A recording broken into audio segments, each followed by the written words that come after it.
Kylrath did not breathe fire. Instead, she did something that Suman would later learn no living being had witnessed in over 300 years. She spoke in the true voice of the Dracoreth.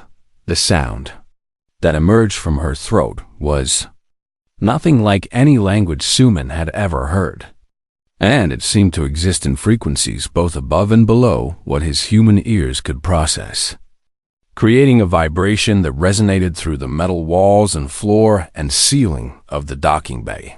The guards collapsed as one, their weapons clattering to the ground as they clutched their heads and fell to their knees.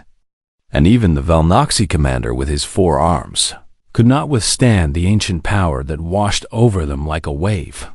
It was not an attack meant to kill, Suman realized as he somehow remained standing while everyone else fell, but a declaration of presence and power that overwhelmed the nervous systems of those who heard it with hostile intent. "The war cry of my ancestors," Kylrath said when the sound finally faded. "It has not been used since the Great War that nearly destroyed my people, and I did not know if I could still produce it after so long in chains." The docking bay doors exploded inward before Suman could respond, and through the breach poured a dozen Dracoreth warriors in armor that gleamed like obsidian, their wings folded tight against their backs as they moved with lethal efficiency. At their head was a male Dracoreth, whose scales were the same, deep purple as Kylrath's, and he stopped short when he saw her standing over the fallen guards with a small human at her side. "Sister," he breathed. "Brother," Kylrath replied, and something in her voice cracked with emotion. She had been holding back for months. They embraced while the warriors secured the docking bay and began carrying the unconscious guards to holding positions, where they would wake up with headaches. But nothing worse. Suman stood apart from the reunion, feeling suddenly awkward and out of place, like a child who had wandered into a gathering of adults.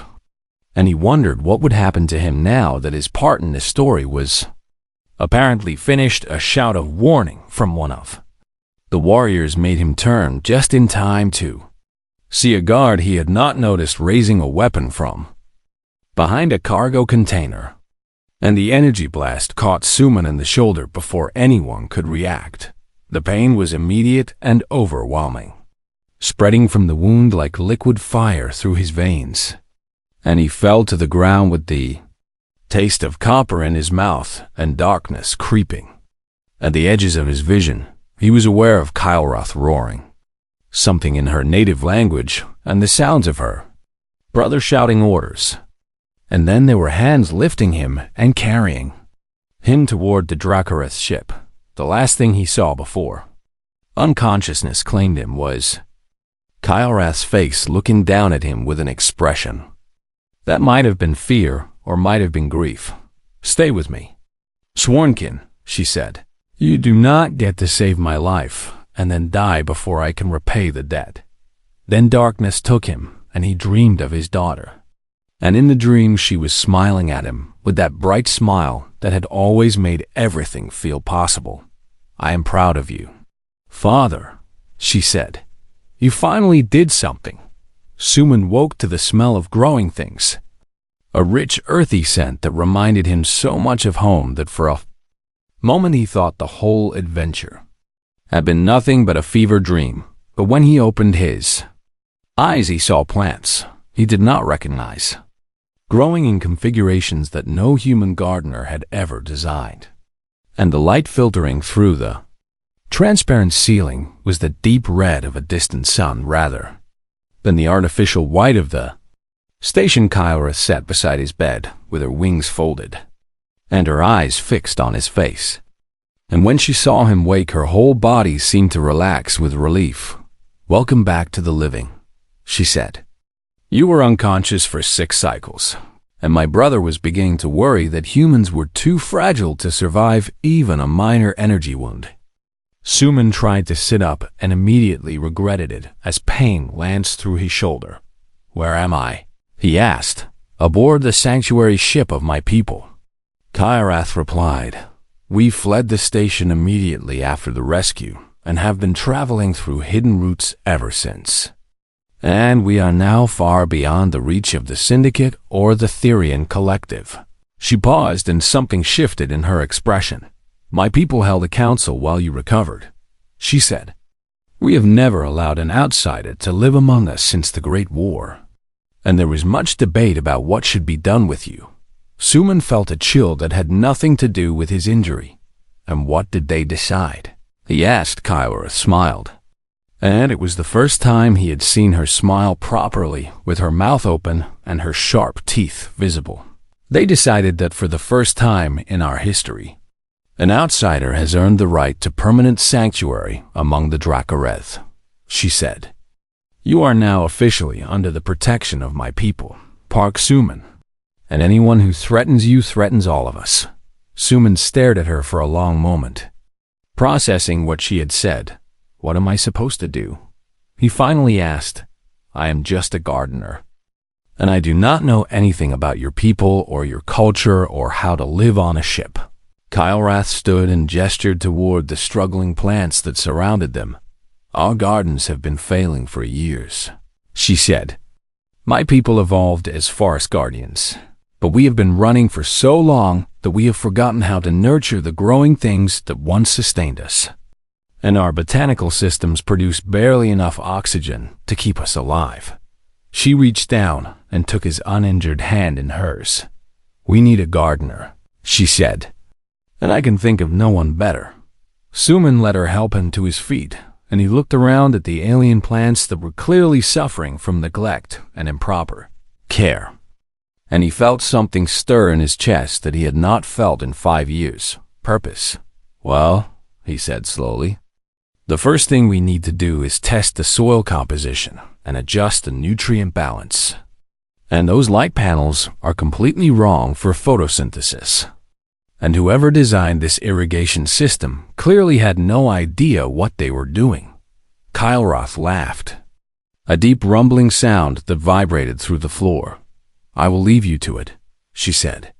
"But do not overwork yourself, sworn kin, because the gardens have waited this long, and they can wait a little longer while you heal." She turned to leave but paused at the door. "Human historians will one day call this the beginning of the Dragon Pact," she said. "The alliance between our peoples that will reshape the politics of the galaxy. And they will write about this moment in their books and teach it in their schools." Suman knelt beside a wilting plant and gently touched its leaves. "And what will you call it?" he asked. Kylrath looked at him with those golden eyes that had first caught his attention. "In the auction hall what felt like a lifetime ago, I will call it the day I found my swornkin," she said. "The day a human gardener looked at a dragon in chains and decided that someone should help." Then she was gone, and Suman was alone in the garden with alien soil in his hands and the red light of a foreign sun warming his face. He had not saved her. He realized as he began the work of bringing these struggling plants back to life, they had saved each other, and that was how it was supposed to be. The day of the transfer arrived with the same artificial morning light that illuminated every cycle on the station. But to Suman, it felt different somehow, charged with a tension that made every moment feel stretched and significant. He went through his morning routine as if nothing was wrong, watering his plants and checking his seedlings and exchanging meaningless words with the few workers who bothered to acknowledge his existence.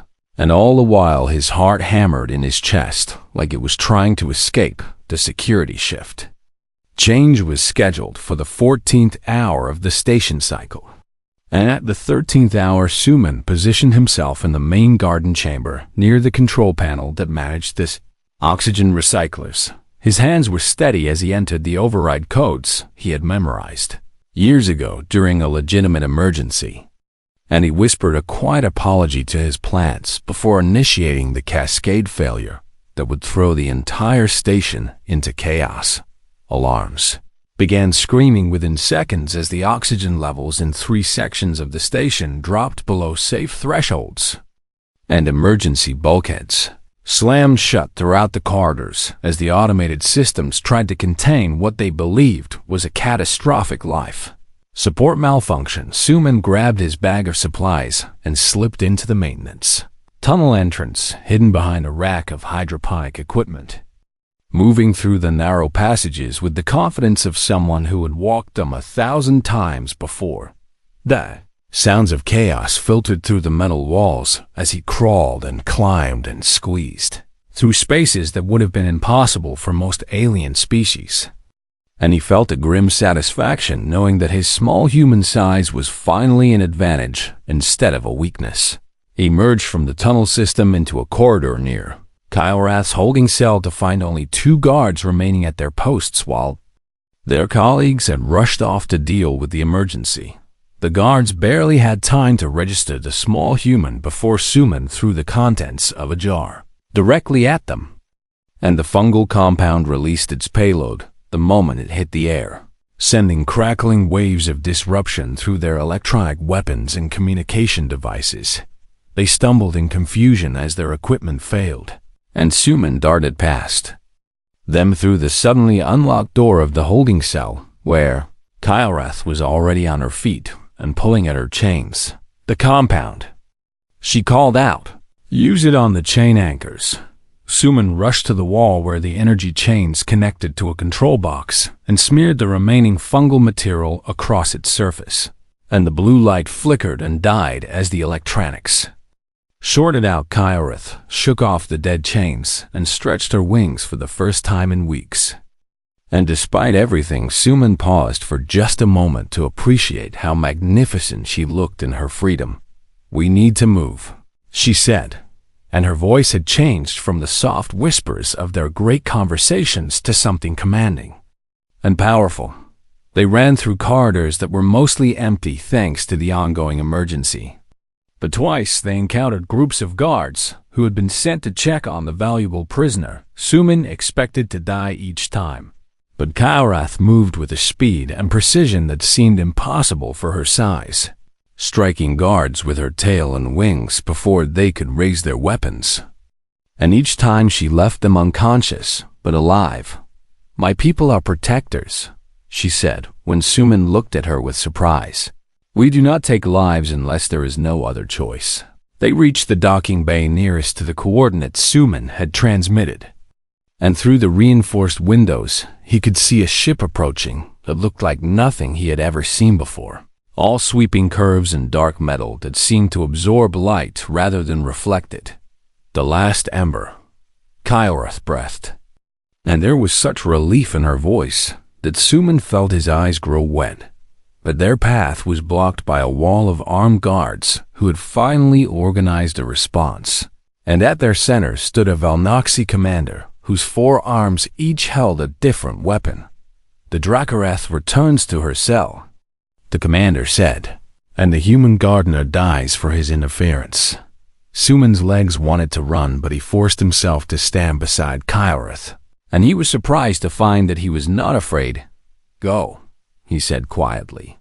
The ship is right there. You can make it if you fly. I will not abandon sworn kin. Kylrath replied. I am not asking you to abandon me, Suman said. I am asking you to let me do something meaningful for the first time in 5 years. Before she could respond, he stepped forward with his hands raised, putting himself between Kylrath and the guards. I am the one who planned all of this, he announced loudly. I sabotaged the life support systems and freed the prisoner and contacted her people. And this Dracorath is just an innocent victim who did nothing wrong. The commander laughed, a harsh sound that echoed off the metal walls. Do you think we care about guilt or innocence? Little human, he said. You are both worth money, and money is all that matters on this station. Then take me and let her go. Suman said. A human gardener is not worth much. But I know things about this station that your engineers have never figured out. And that knowledge has value. He was stalling and everyone knew it. But every second he bought was another second for the Dracorath ship to dock and deploy its warriors. The commander raised one of his weapons and aimed it at Suman's chest. I think I will just kill you and take the Dracorath anyway, He said. Suman closed his eyes and thought of his daughter and hoped that wherever she was, she would be proud of what her father had finally found the courage to do. He heard the weapon fire and braced himself for pain that never came. When he opened his eyes, Kyle-Rath was standing in front of him with her wing extended like a shield, and the energy blast had scorched her scales but failed to penetrate. "I told you," she said without turning around. Swarmkin did not abandon each other. Then she opened her mouth, and Suman saw light building in her throat, and he realized he was about to witness something that had not been seen in centuries. The last dragon was about to breathe fire. Suman spent every free moment of the next cycle studying the station with new eyes, seeing the systems he had maintained for years, not as life support equipment, but as tools that could be used to create chaos. The oxygen recyclers in his garden chambers were connected to the main atmospheric systems throughout the entire station, and he knew exactly how to trigger a cascading failure that would send alarms blaring and force emergency protocols to activate the maintenance tunnels that only he bothered to use anymore ran parallel to nearly every major corridor, and he had long ago memorized which routes led where and which sections could be sealed by emergency bulkheads during a crisis. The security shift changes happened at predictable intervals, and there was always a gap of approximately 15 minutes when the guards were at their weakest as one team left and another arrived. He brought his plan to Kyle-Rath during their nightly meeting at the ventilation grate, speaking in whispers so quiet that only her sensitive hearing could catch them. "The transfer will happen during the second security shift," he explained. "That is when I will trigger the oxygen failures and force the emergency systems to activate. And while everyone is running around trying to figure out what is happening, I will come to your cell and get you out." Kyle-Rath listened in silence, and when he finished, she shook her great head slowly. "This is madness," she said. "You are one small human against an entire station of criminals and mercenaries. And even if you somehow reach my cell, you cannot break through the energy chains that bind me." Suman smiled and pulled a small pouch from his pocket. "I have been growing a special fungus in a hidden corner of my garden," he said. "It produces a compound that disrupts electronic systems when exposed to air, and I believe it will be enough to disable your chains." "And what happens after?" Kyle-Rath asked. "Even if you free me, we will still be trapped on this station with no ship and no way to escape. Your people have a vessel hidden in the asteroid belt," Suman said. "You told me that they were waiting for a signal you could not send from your cell. But I have been modifying my personal communication device to boost its range using parts from the garden's automated systems." He held up a small device that looked like it had been cobbled together from spare parts and hope. "Give me the frequency and coordinates," he said, "and I will send the signal tonight so your people can be ready when we need them." Kyle-Rath stared at him for a long moment, and her golden eyes seemed to glow in the dim light of the holding cell. "Why are you doing this?" she asked again. "You will almost certainly die, and even if you survive, the Syndicate will hunt you to the ends of the galaxy for what you have done." Suman set down the communication device and pressed his palm against the grate. "I had a daughter once," he said. "Her name was Jian, and she was the brightest light in my entire universe. And when she died in an accident that should never have happened, I wanted to die too." He took a deep breath and continued. "I came to this station because I wanted to disappear, to fade away in some forgotten corner of space where no one would notice or care. But watching them auction you like property reminded me of something Jian told me once." "What did she tell you?" Kyle-Rath asked hoarsely. "She said that heroes in stories only become heroes when they stop watching and start doing."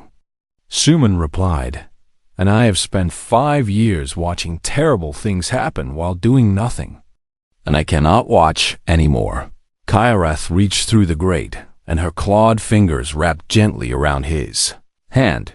You understand that even if we succeed, you can never return to your old life, she said.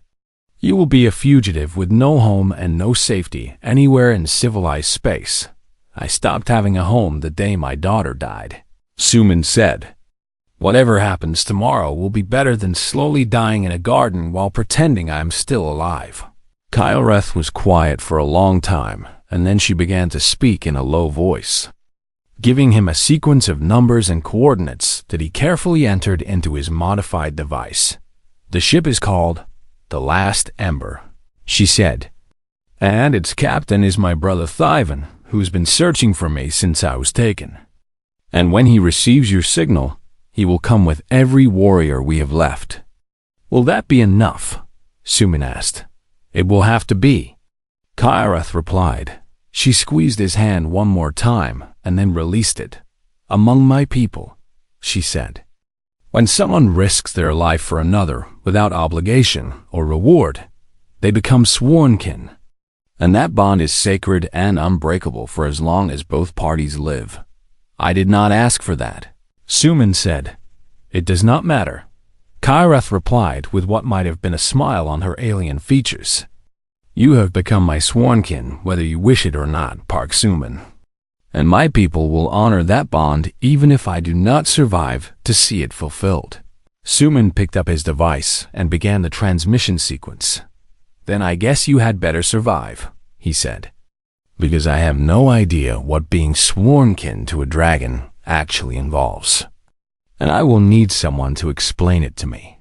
The device hummed as the boosted signal shot out into space, carrying with it a message that would either bring salvation or seal their doom.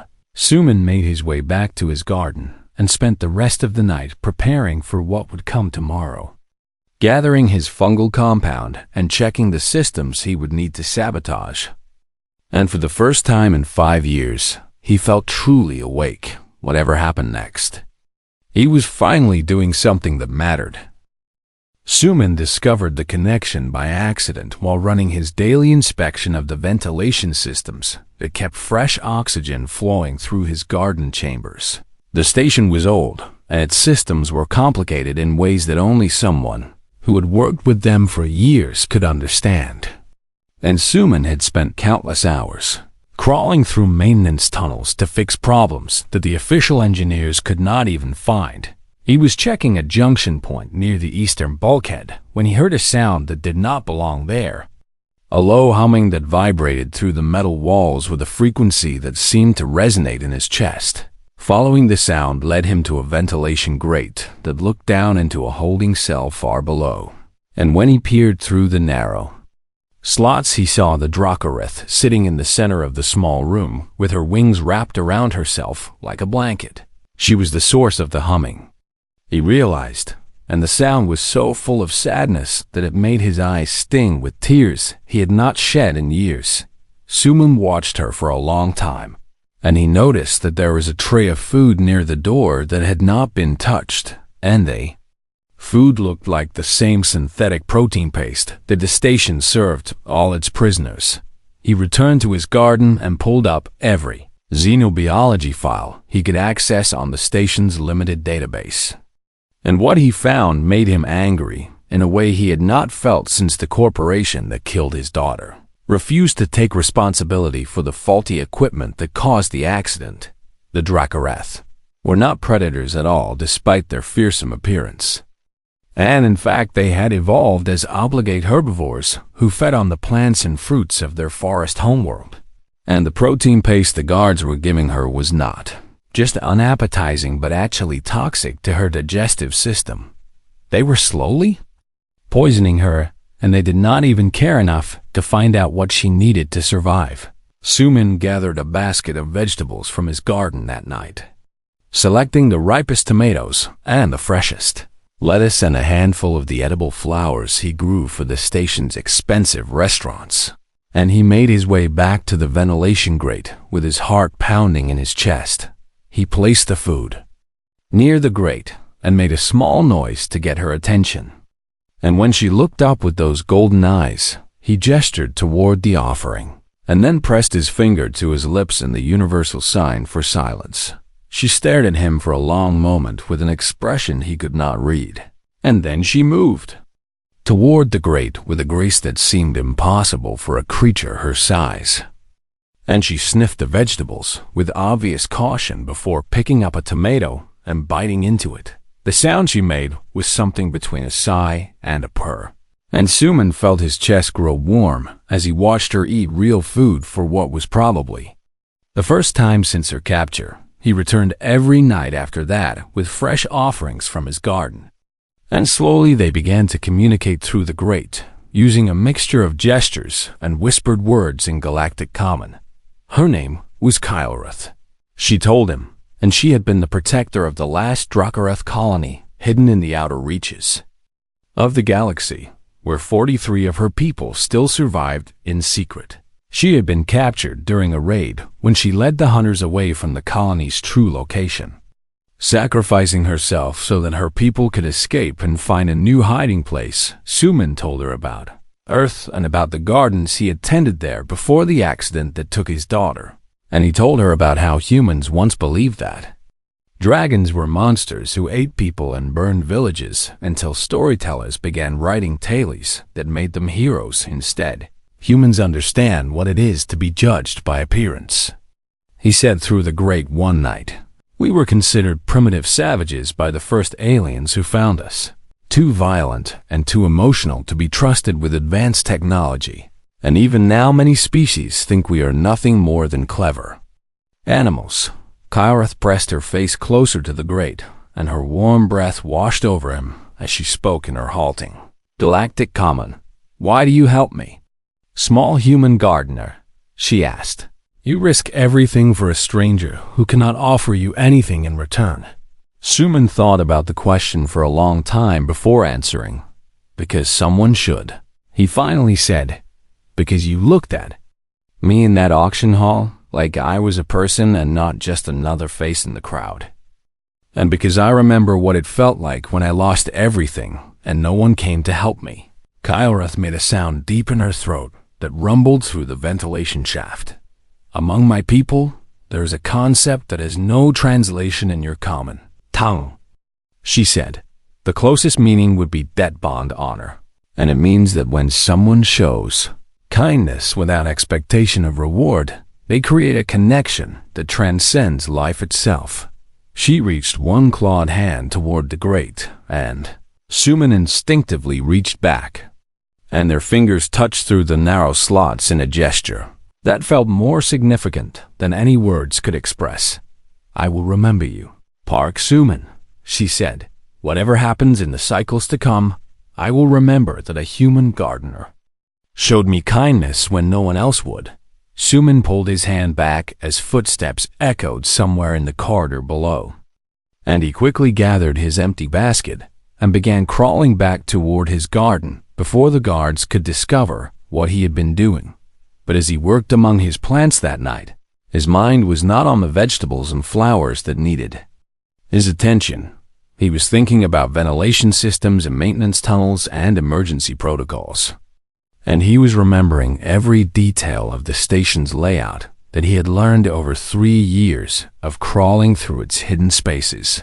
2 cycles remained before the Therian general would take Kylrath away to his laboratories, and Suman realized that he could not simply stand by and watch it happen. He was just a gardener, small and weak and completely insignificant in the grand scheme of the galaxy. But he knew this station better than anyone. And for the first time since his daughter died, he felt something stirring in his chest that might have been hope or might have been madness. Either way, he was going to do something. And whatever happened next would be better than spending the rest of his life knowing he had done nothing at all. Park Suman wiped the dirt from his hands and looked up at the speakers mounted on the garden ceiling as they crackled to life with an announcement that made his stomach turn. "All station personnel report to the Grand Hall for mandatory auction attendance in 30 minutes, the voice declared in flat mechanical tones. "Failure to attend will result in immediate termination of employment and possible spacing. Suman sighed and set down his watering can beside a row of tomato plants that were just beginning to show their first red fruits. And he wondered what poor souls would be sold today on this station that existed in the lawless space between three galactic territories where no government held power and criminals ruled with iron fists. He had worked aboard Valaxis Prime Black Market Station for 3 years now, maintaining the botanical systems that kept everyone breathing. And in that time he had seen things that would haunt him forever. But he had learned to keep his head down and his mouth shut because humans were considered weak and expendable in this part of the galaxy. The walk to the Grand Hall took him through corridors filled with aliens of every shape and size, and most of them ignored the small human gardener in his dirty work clothes because he was beneath their notice. Which suited Suman just fine. The Grand Hall was already packed when he arrived, and he found a spot near the back where he could stand against the wall and pretend he was not really there. While the auction proceeded on the massive stage at the front of the room, a Valnoxy merchant stood at the podium with his forearms, gesturing dramatically as he sold off crates of illegal weapons and shipments of banned narcotics to the highest bidders. And the crowd cheered and shouted, numbers that represented more money than Suman would earn in 1,000 lifetimes. He let his mind wander to his gardens and the new seedlings he had planted that morning, until a sudden silence fell over the hall that was so complete he could hear his own heartbeat. And now, the auctioneer said in a voice that trembled with barely contained excitement, we present the final and most valuable lot of today's auction. A prize so rare that many believed it no longer existed anywhere in the known galaxy. The massive doors of the side of the stage slid open, and 4 guards in heavy armor walked out pulling chains made of crackling blue energy. And at the end of those chains walked a creature that made Suman forget to breathe. She stood nearly 3 meters tall with scales that shimmered between deep purple and midnight black, depending on how the light touched them, and great wings folded against her back that looked like they could block out the sun if she spread them wide. And her eyes were gold with vertical pupils that swept across the crowd with an intelligence that was unmistakably aware of everything. Around her, a Dracareth female, the auctioneer announced, as gasps erupted throughout the hall. Not just any Dracareth, but the last known breeding-capable female of her entire species, capable of producing the plasma fire that made her kind the most feared warriors in galactic history. Suman had heard stories of the Dracareth when he was young. Tales of dragon-like beings who had once ruled vast territories before a great war reduced their numbers to almost nothing.